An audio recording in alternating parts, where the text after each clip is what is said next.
Hey, and welcome back to my channel. My name's Jasmine, and in this video I'm going to simply go over one by one which dental schools I applied to and whether or not I got an interview, denied, or accepted.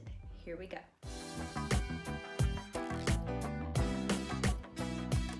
Alright, so before we start, let's talk about my statistics because let's face it, without knowing that, all of this information is out of context.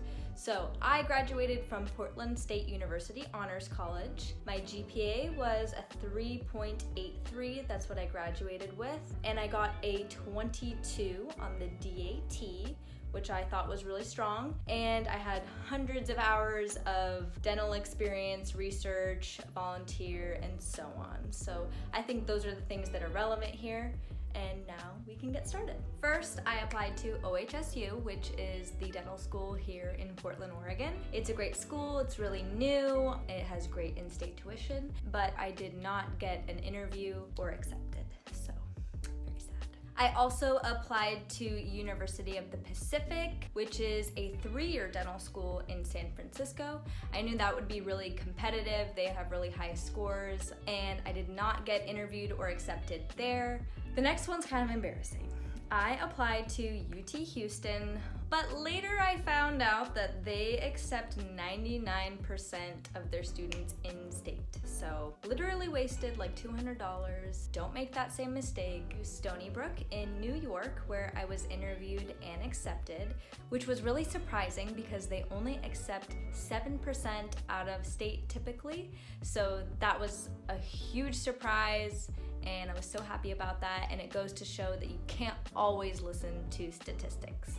In the end, I chose a different school that was closer to home, TOURO in New York, where I received an invitation for an interview, but I did decline because I was already accepted to other schools at that point.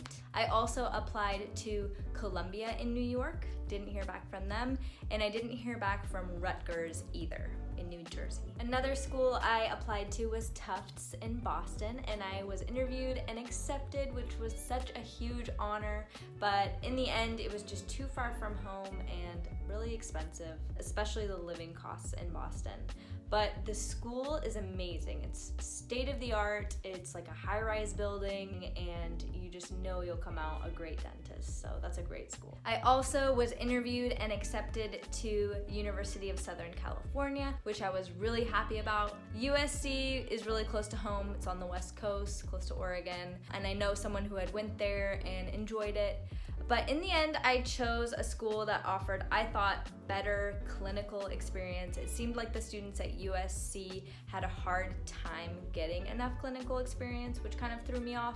And also in the end, I chose a place that was cheaper to live.